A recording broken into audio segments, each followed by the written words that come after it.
In this video, I'm going to show you a complete step-by-step guide on how to add line in CapCut. So if this is something that you want to be able to do, well then this video is going to be perfect for you. So what I'm going to do firstly is to of course open up my CapCut app, and I should now be taken to this page right here as you can see. And now on this page, I'm just going to click on a new project, and I'm just going to select a random project just to demonstrate to you for this tutorial. So as you can see, I should now be taken to this page right here.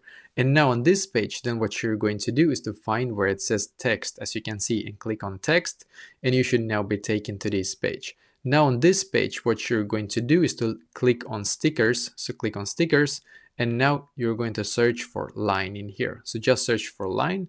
And as you can see, you get a couple of options in here for what kind of lines that are actually available for us on CapCut to choose from. So I'm just going to take a random like this one, for example.